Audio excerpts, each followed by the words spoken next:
Silakan duduk. Shalom semuanya. Ada sukacita?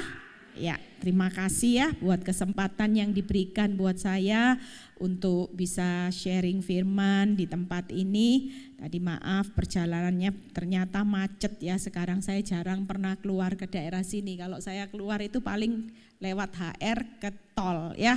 Tol arahnya kemana? Bandara ya. Jadi jarang. Jadi makanya kaget. Oh ternyata ada perbaikan jalan. Nah, hari ini saya akan berkhotbah tentang bagaimana kita hari-hari ini sebagai wanita, kita ini harus punya kekuatan. Jujur, orang jadi penolong tuh enggak gampang. Banyak rumah tangga yang hancur itu karena penolongnya itu lemah. Kalau penolong kuat, enggak mungkin rumah tangga hancur. Makanya iblis paling takut dengan seorang wanita. Seorang wanita yang kuat, yang kokoh di tengah badai, hidupnya tidak akan pernah mengalami kehancuran. Ya, kayak kesaksian ibu tadi, tetap kuat ibu, ya. Karena kita percaya bahwa setiap jawaban doa tadi saya habis khotbah live, langsung cepat-cepat ya. Ini untung yang namanya bulu mata sudah tertata rapi, saudara. Untung alis juga sudah disulam, jadi tidak perlu susah-susah. Kalau enggak, saya butuh waktu yang cepat benar-benar hari ini. Kalau enggak, saya sering ketinggalan pesawat. Saya itu sampai terkenal kalau di bandara, saya itu suara ini kaki saya sepatu saya kan tebal. Jadi orang pasti tahu klodak kalau pagi. Kenapa? Karena saya takut ditinggal pesawat ya. Makanya saya bilang ini Tuhan, saya butuh semuanya serba cepat. Saya itu kalau sudah mandi dandan begitu cepat. Tadi siapin live mandi dandan pakai baju itu cuma 10 menit selesai saudara. Dan saya berkata Tuhan terima kasih. Nah hari-hari ini yuk kita lihat setiap jawaban doa itu ini tip yang baru yang saya dapat dari Tuhan. Tuhan tuh kasih saya rema gini. Kenapa setiap kita berdoa itu bukan hasilnya bim salabim atau mantra. Kita berharap kalau doa ya cepat jawaban Tuhan, enggak. Tapi Tuhan berkata di firman Tuhan selalu kalau ketika kita berbeban berat, yang Tuhan kasih apa? Kelegaan, damai sejahtera dulu. Kenapa? Karena kita kalau enggak punya kelegaan, damai sejahtera, tujuan Tuhan di tengah masa yang sulit, kita ini sedang dilatih percaya. Kalau kita enggak punya damai, punya enggak kekuatan untuk percaya? Enggak punya saudara. Hari-hari ini ketika hati kita damai, punya kelegaan, punya sukacita, baru punya kekuatan percaya. Orang percaya itu enggak gampang loh saudara. Kalau percaya lihat uang tebel, kantong tebel, oh gampang saudara. Tapi waktu percaya sama Tuhan, dompet bokek, penghasilan enggak ada. Sementara kebutuhan hidup tiap hari makan dapur mengepul loh. Bangun kekuatan percaya gampang enggak? Kalau lihat fakta, oh banyak orang stres saudara, bunuh diri saudara. Karena enggak punya kekuatan percaya. Tapi senyatanya kata kunci waktu saudara percaya saja mujizat pasti terjadi. Amin. Tapi sulit. Kenapa? Karena saudara lebih banyak dengar apa kata orang, apa kata fakta, apa kata iblis tentang hidupmu hancur, hidupmu bakal stroke, hidupmu bakal ditinggal suami. Itu yang kita dengar realitas setiap hari. Tapi kalau kita setiap hari belajar dengar apa kata Tuhan, setiap kali kita ditempa badai kita berkata, aku pemilih percaya. Apapun terjadi, sekali percaya, tetap percaya. Saya percaya di tempat ini tidak ada orang yang mukanya kayak Udanil lagi. Stres, ketemu pegang, pusing ya. Saya pernah ketemu orang yang tiap kali ketemu saya, selalu yang diomong, pusing aku Bu Eli, pusing aku Bu Eli. Loh kapan kamu gak pernah pusing? Saya bilang, lah sampai hari ini pusing, hidup itu anugerah. Yuk kita lihat hari ini ada 3 hal. Kenapa 3 alasan ketika kita hari ini hidup harus tabah menghadapi masa sukar. Buka di Ayub 5 ayat 17. Tidak ada seorang wanita yang hari-hari ini sebagai penolong hidupnya cuma stres ya. Kita lihat di Ayub 5 ayat 17 terlebih dahulu kita baca. Bisa ditayangin firman Tuhannya. Sesungguhnya berbahagialah manusia yang ditegur Allah. Sebab itu janganlah Pak Saudara kita menolak didikan yang maha kuasa. Masalah itu bukan sesuatu yang membuat hidup kita hancur, tapi masalah itu didikan. Yang membuat didikan itu kita berbahagia. Tangkap ya. Jadi tidak ada yang salah, suamimu selingkuh, error, suka marah, suami suka KDRT, suami mungkin pejudi, pezina, suami suka hari ini mulutnya kasar. Tidak usah nyalain semua ini. Keuanganmu tambah sulit, tidak usah nyalain keadaan. Yang penting kita tahu semua masalah itu alat Tuhan untuk mendidik supaya kita menikmati kebahagiaan yang dari Tuhan. Kalau tanpa masalah, senyatanya kita ini orang yang paling malang. Kenapa? Karena ketika zona nyaman, tanpa saudara sadari, kita ini anak gampangan. Anak gampangan itu gampang dijatuhkan oleh iblis untuk dihancurkan dan dibawa menuju maut. Justru iblis cari orang yang statusnya anak gampangan. Tapi orang yang ditempa badai, setiap tahun ditempa badai jadi kuat, jadi kuat. Kita hari ini menjadi orang yang bahagia. Kenapa? Karena semakin ditempa badai, semakin dididik Tuhan, saudara semakin jadi orang benar, berkat dan janjinya semakin kita nikmati. Amin. Karena berkat dan janji Tuhan itu untuk orang benar. Orang yang benar-benar cari Tuhannya bukan hanya datang ke tempat ini cuman foto mujizat, kaya, beli rumah, ATM, satpam, center class loh. Jujur, kalau saudara cuman datang di tempat ini, kebutuhan saudara cuman sekitar ATM, Sinterklas dan sekitar satpam untuk Tuhan jagai, saudara menjadi orang yang begitu termalang. Begitu badai terjadi yang namanya ATM tidak terjadi, Sinterklas tidak terjadi, satpam tidak terjadi, orang akan marah sama Tuhan. Tapi waktu engkau punya prinsip kehidupan, apapun aku tahu, masalah itu akan mendidik aku menjadi serupa dengan Kristus. Maka aku jauh lebih bahagia daripada aku kaya tapi aku serupa dengan iblis. Jauh aku ditempa badai hari ini tapi aku serupa Kristus dan aku menjadi alatnya. Amin. Yang berikutnya kita lihat nanti. Yohanes 15 ayat 2 dan 5. Yohanes 15 ayat 2 terlebih dahulu kita baca. Setiap ranting padaku yang tidak berbuah, apa saudara? Dipotongnya. Setiap ranting yang berbuah akan dibersihkannya supaya ia lebih banyak berbuah. Jadi tujuan masa-masa yang sulit, kenapa kita tidak gampang cepat dijawab Tuhan? Proses demi proses harus kita lewati. Air mata demi air mata, rasa sakit demi rasa sakit, kehilangan. Itu tujuannya bukan kita berdosa. Sekali lagi memang kamu sudah jadi orang benar. Tapi aku mau membersihkannya supaya buahnya bukan hanya 30, 60, tapi mau 90%. Tangkap ya? Jadi tujuan Tuhan dengan masa sukar itu baik. Kita bukan hari ini orang berdosa, kita sudah jadi orang benar. Ayub itu sudah STMJ, saleh, taat, menjauhi kejahatan, hidup jujur. STMJ loh Ayub itu. Tapi hidupnya bonyok enggak? Kenapa? Karena Tuhan mau berbuah lebat dalam urusan iman. Imannya mau dimunculkan seperti emas. Kita hari ini dengan proses masalah, Tuhan itu mau bawa kita supaya kita ini tidak jadi orang Kristen KW1, tidak enak ya. Lihat kalau saudara ke Mangga 2, saya kalau ke Mangga 2 pusing saudara ya. Mbak-mbak ini bilang, ini Cik Hermes KW1 Cik, mirip Cik, harganya jauh Cik, Hermes asli, ipet todiau, ini cuman cetiau Cik, cetiau, lo KW. Mirip tapi KW. Tuhan gak mau kita cuman jadi KW saudara.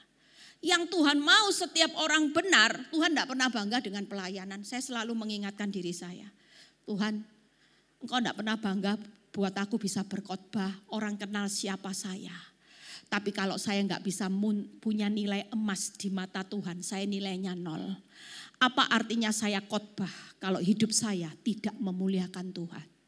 Hidup sehari-harimu gak memuliakan Tuhan. Bu Eli pinter ya khotbah. Aduh khotbahnya nyericis. Saya tadi khotbah karena tahu jam 10 harus khotbah. Sampai tadi di komen sama orang. Bu khotbahnya ojo coba cepet Bu. Kayak sepur Bu katanya. Lah gimana ini waktunya saya lihat. Waduh. Oh ini punya kewajiban nanti 9:30 saya harus jalan ya. Saya bilang ya maaf saya harus seperti sepur tetap ya. Jadi dari tadi khotbah mungkin orang bisa bilang gini, wih hebat ya, iso khotbah kayak sepur kayak gitu, persis waktunya selesai loh. Tapi kalau saya nggak bisa jadi punya nilai di hadapan Tuhan, saya cuman KW1, KW2, hidup saya nggak berguna saudara.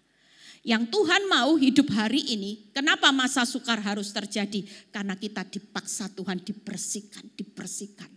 Mungkin waktu dibersihkan jujur pasti kita teriak gini, sakit Tuhan, sakit. Loh jujur, orang pasti bilang gini, stop toh Tuhan. Saya digaspol sama Tuhan. Sampai kadang-kadang, aduh Tuhan belum selesai digas lagi. Tuhan bilang gini, cepet, ini sudah mau akhir zaman. Ternyata tadi pagi saya dapat ayat. Dari 300 ayat. Saudara tahu tadi pagi, ayat saya itu punya ayat kapsul. Saudara kalau lihat ayat kapsul di dalam satu toples, saudara beli. Ayat itu isinya itu peneguhan Tuhan ya. Kadang-kadang kalau kita galau, kita ambil itu cocok loh. Tapi doa dulu, Tuhan mau bicara apa? Ambil dari 1 dari 300 itu random, enggak pernah salah loh Tuhan. Lah tadi itu biasanya kalau random itu saya ambil dari toplesnya. Tapi gara-gara karena saya doa, tangan saya itu nampel toplesnya, tuh di kasur. Saudara tahu dari 300 kapsul yang saya masukin, saya bilang gini, sisa 1 ya Tuhan, itu nanti berkat saya yang terbesar. Tahu sisa 1 di dekat guling saya, ada ayat 1 yang masuk di dekat guling saya. Saya buka, saya bilang ini rezeki berkat. Ternyata isinya Matius 4 ayat 19. Jadilah penjala manusia, marilah mengikut aku, jadilah penjala manusia. Tuhan, harapan saya berkat besar. Aku memberi engkau kelimpahan, ternyata berkat besarnya saya jadi penjala manusia. Amin. Jadi itu berkat saudara. Yang kelima, coba lihat ya. Jadi yang kedua, bagaimana kita menghadapi hidup berbahagia hari ini. Tuhan paksa kita berbuah banyak. Yang kelima, coba kita lihat. Akulah pokok anggur dan kamulah ranting-rantingnya. Barang siapa tinggal di dalam aku dan aku di dalam dia, ia berbuah banyak. Sebab di luar aku kamu tidak dapat berbuat apa-apa. Jujur, orang kalau zona nyaman sama zona penderitaan. Yang lebih nempel sama Tuhan waktu saudara zona apa? Ayo jujur. Nah kalau sudah uangnya tipis mulai Tuhan. Tapi kalau uangnya banyak hantu. Shopping dipanggil ibu gembala. Ibadah. Shopping banyak uang. Jujur kadang-kadang Tuhan taruh kita di zona yang tidak nyaman. Karena dia mau kita nempel. Karena betapa bahayanya kalau kita 1 hari aja enggak doa, enggak baca firman, siapa yang menjadi target hidupmu? Iblis. Itu akan menarget orang-orang yang hidupnya di luar Kristus. Masalah itu kayak membawa saudara dipaksa balik. Balik. Kamu bahaya Eli kalau kamu zona nyaman. Dicintai suamimu terus gak cinta aku katanya Tuhan. Justru gara-gara cinta suamimu berkurang bawa kamu nempel. Loh saya dulu jadi orang Kristen. Buka persekutuan doa 2 tahun belum diproses Tuhan. Orang sebut saya ibu gembala. Oh iya. Selalu panggil Bu Gem, tapi rasan-rasan Ibu Gembala amit-amit juahatnya. Sombongnya kalau jalan ndak nginjek tanah katanya saya. Saya sampai prakteknya apa cara ndak nginjek tanah lah kayak hantu saudara. Tapi orang bilang gini, tahu istilahnya saking kebangetan nih kamu Eli. Karena kamu tuh saking sombongnya kalau jalan tuh gini loh yang mau bawa Hermes, kremes sekarang kremes saudara. Itu sebabnya hari ini 3 hal ini kita harus tabah. Senyatanya jangan dengar omongan orang. Makanya dosamu akeh, masalahmu akeh. Enggak. Justru masalahnya banyak karena berkat yang Tuhan sediakan itu jauh lebih banyak dari masalah. Amin. Tepuk tangan buat kemuliaan nama Tuhan. Jadi jangan dengar apa kata orang, duh masalahmu kok gak selesai-selesai. Aku loh doa ya. 2 bulan Tuhanlah jawab. Lah kamu Eli 14 tahun gak dijawab-jawab. Coba. Malah tambah ngalam, kamu jangan bilang enggak dijawab. Saya 1 pintu buka banyak pintu loh. Bayangin Tuhan enggak kasih kamu kepercayaan kan. Bisa khotbah, lah ini modelnya kayak gini dikasih kepercayaan. Enggak sekolah Alkitab. Coba jujur, saya bukan orang yang pintar ngomong. Tanya ini Cik Siana, orang yang pertama kali juga mama saya. Tahu dari awal ketika saya dalam zona nyaman. Tanya Cik Siana. Disuruh baca pengumuman ada teksnya aja. Saya bacanya gini, Shalom. Pada waktu giliran doa cuma 6 orang, saya bolos. Setiap giliran doa, waktu 6 orang doa kelompok, saya selalu alasan perut sakit, kepala pusing. Padahal sejujurnya takut berdoa. Tak bisa keluar suara. Lah sekarang itu sekolah. Teman saya tanya gini, Eli aku mau tanya ya, kamu ini belajar ngomong cepet di mana? Loh ngawur, bukan belajar ini. Masa setiap hari saya di kamar mandi. Tidak bisa saudara. Ini kalau bukan karena Tuhan, bukan karena karya Roh Kudus, gak bisa. Saya ngomong kalau saya di atas mimbar itu bukan saya sendiri, tapi saya mengalir bersama Roh Kudus. Kenapa setiap urapan itu terjadi? Karena saya tahu bahwa lewat penderitaan, ketika saya menjadi pelaku firman, disitulah senyatanya Tuhan berkata, buat saudara yang lagi menghadapi masa yang makin sulit, doa-doamu belum dijawab. Karena Tuhan itu lagi membawa kita hidup yang berbahagia, hidup yang berbuah banyak, hidup yang bisa berdiri teguh sampai pada akhirnya. Karena orang yang dapat bertahan sampai pada akhirnya, pasti selamat, pasti memperoleh hidup. Tepuk tangan buat kemuliaan nama Tuhan. Itu sebabnya hari ini saudara jangan takut. Jangan pernah takut menghadapi masa sukar. Kita tetap semangat saudara. Kita ini ditetapkan Tuhan sudah pasti keluar lebih dari pemenang. Tapi kita tidak siap menghadapi pertandingannya. Kenapa? Karena yang paling kuat dalam hidup kita. Itu yang paling kuat itu apa? Fakta sama intimidasi iblis. Kalau fakta sama intimidasi iblis sudah bekerja, saudara pasti hari ini hidupmu gelisah. Aduh ya apa ya, besok jatuh tempo loh Tuhan. Uangnya gak ada Tuhan. Ya apa Tuhan? Banyak orang langsung mengecilkan kuasa Tuhan. Stres, pengen mati, pengen bunuh diri. Hutang online, tambah stres saudara kena hutang online. Nah kita lihat satu persatu ya. Bagaimana sih hidup yang hari ini berbahagia? Buka Ayub 7 ayat 17 sampai 18. Kenapa sih kalau orang ngadepi masa-masa yang sulit, itu senyatanya kita ini orang yang paling berbahagia. Kenapa? Kitab Ayub 7 ayat 17 sampai 18 itu berkata gini. Apakah gerangan manusia sehingga dia kau anggap agung, saking agungnya manusia, itu kita ini ngalami keadaan yang tidak gampang. Dan kau perhatikan, lihat ayat 18. Dan kau datangi, apa saudara?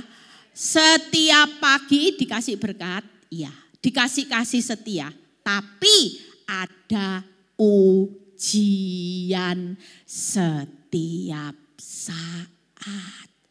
Jadi yang diuji dengan masalah enggak usah bilang nih, dalam nama Yesus keuangan pergi, enggak pergi.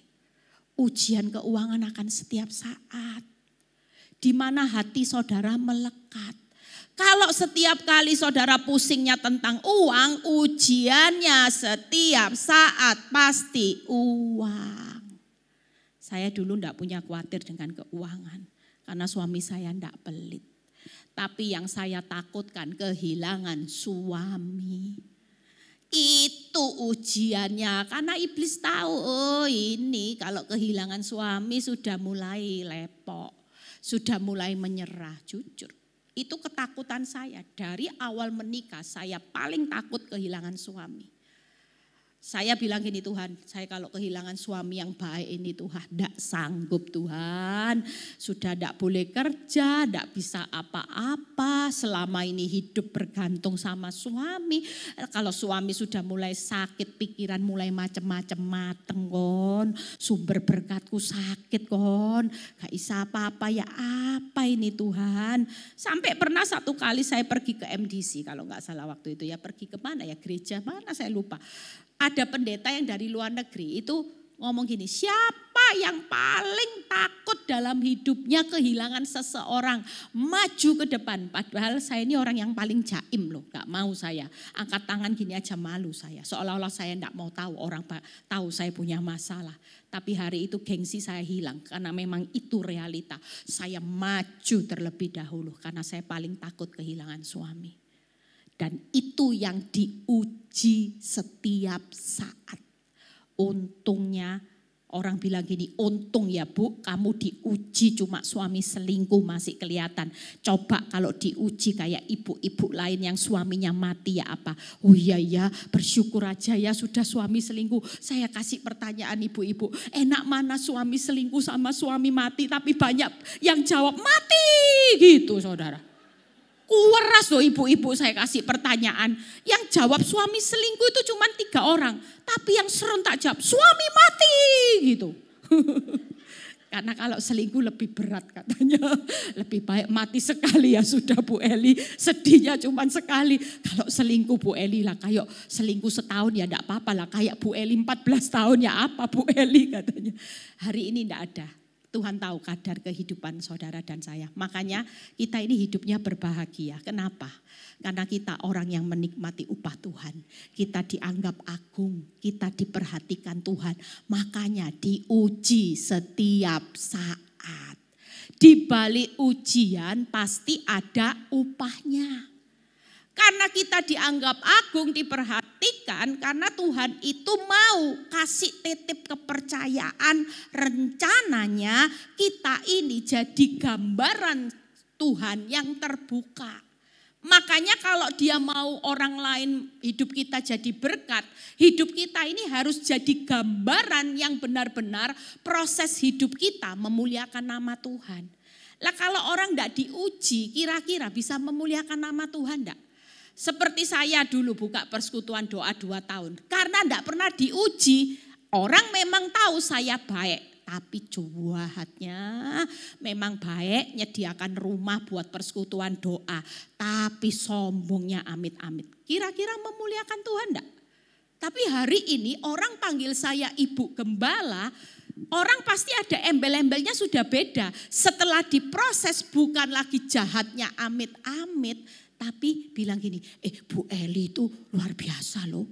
Suaminya selingkuh, punya anak. Tetap setia, enggak pernah selingkuh. Padahal dia masih muda, masih laku loh. Hilang 1 bisa tumbuh 1000. Tapi saya enggak tahu cari 1000 di mana, 1 aja. Saya sudah enggak dapat saudara.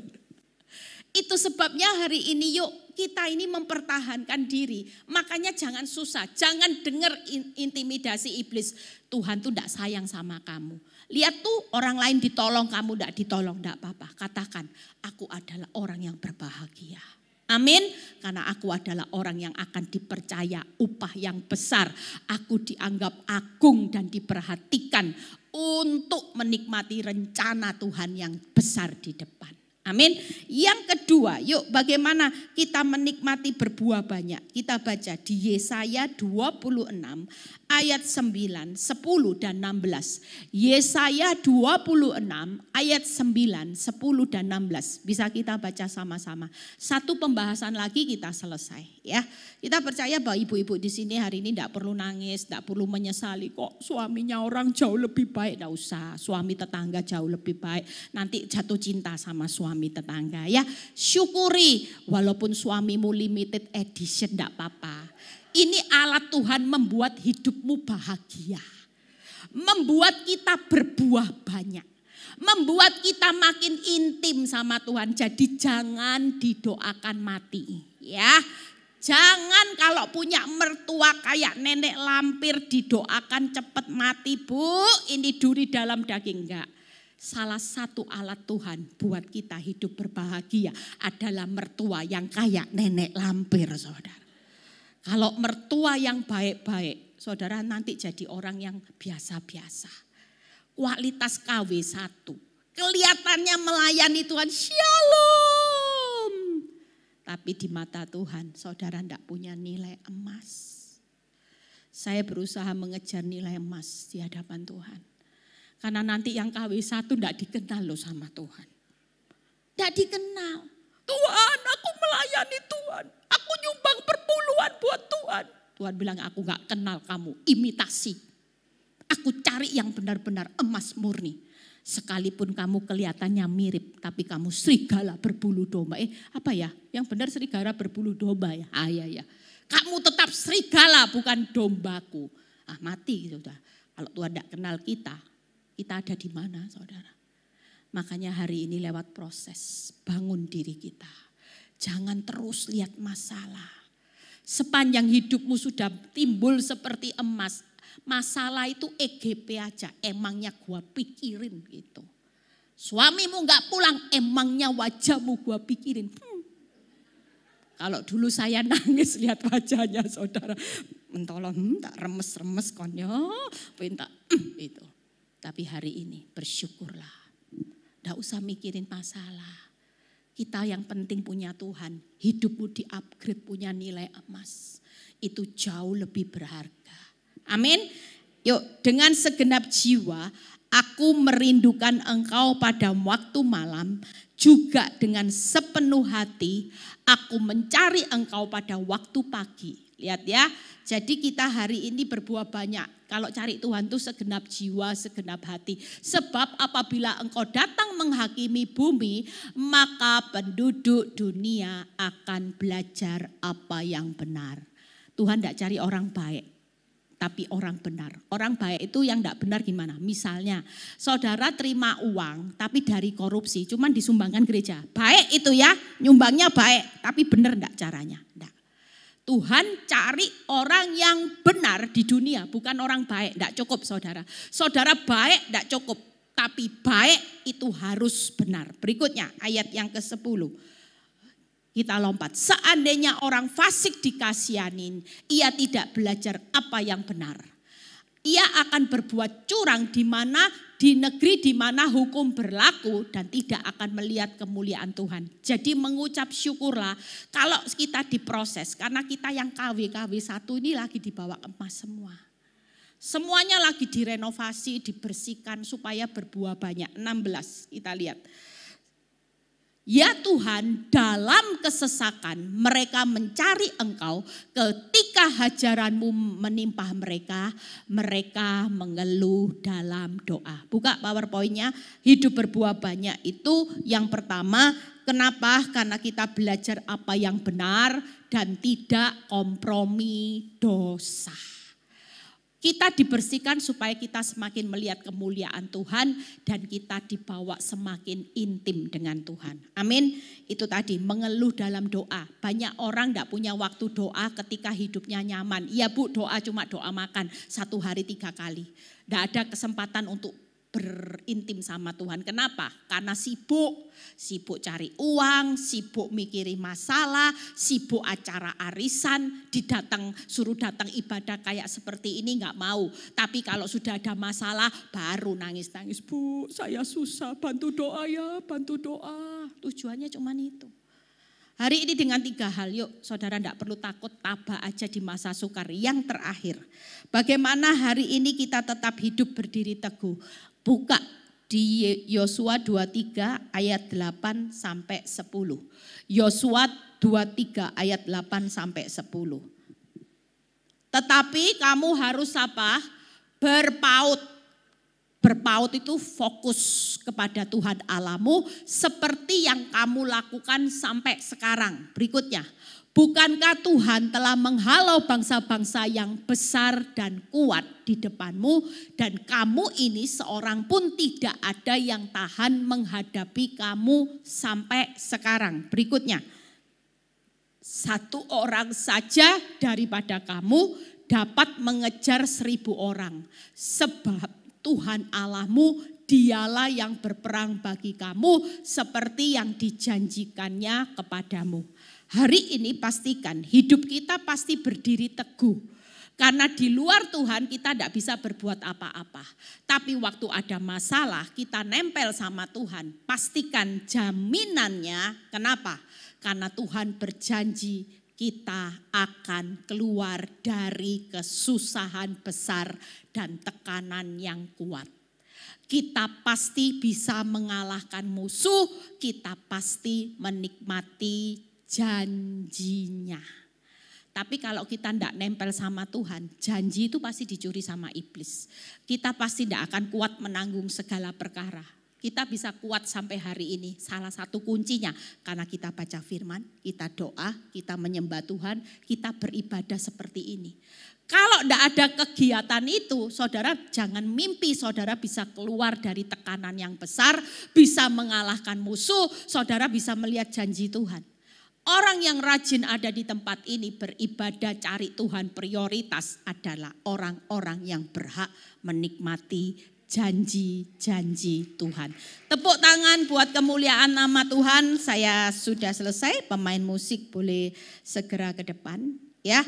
Jadi hari ini tetap tabah, jangan sampai hari ini bilang gini, enggak kuat Tuhan, enggak kuat, enggak.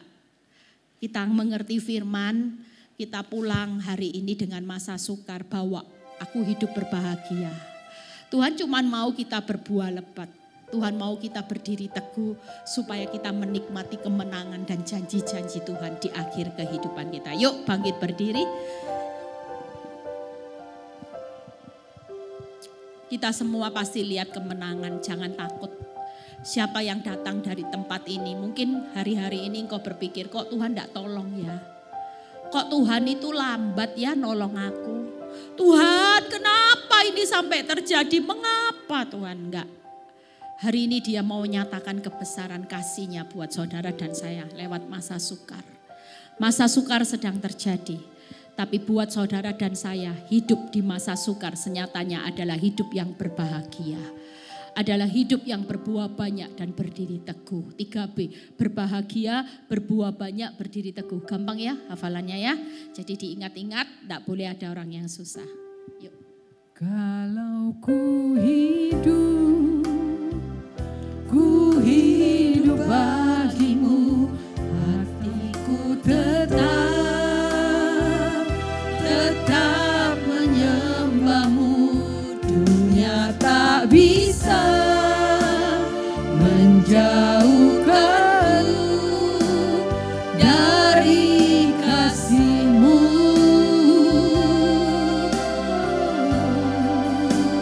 Saat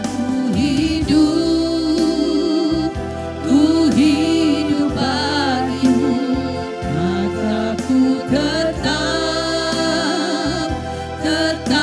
memandangmu. Dunia tak bisa menjauhkanku dari kasih-Mu.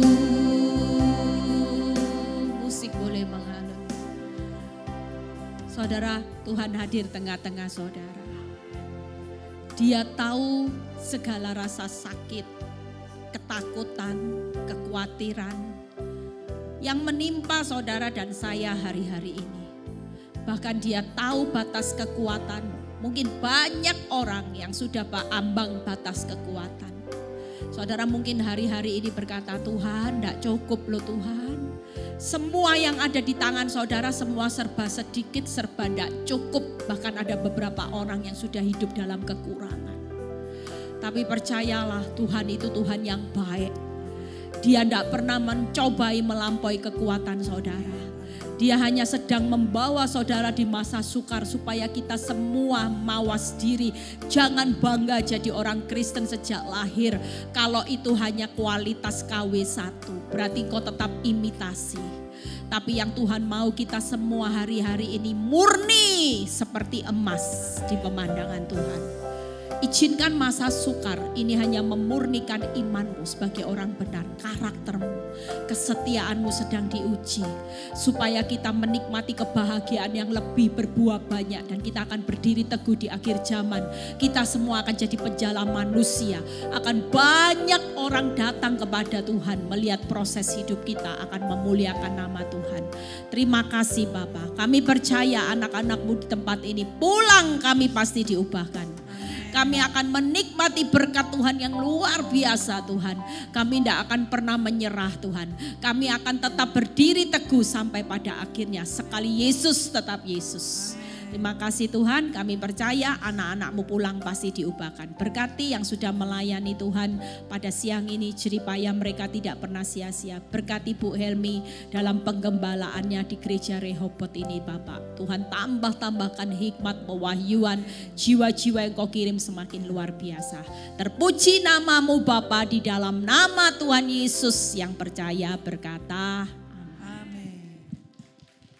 Puji Tuhan.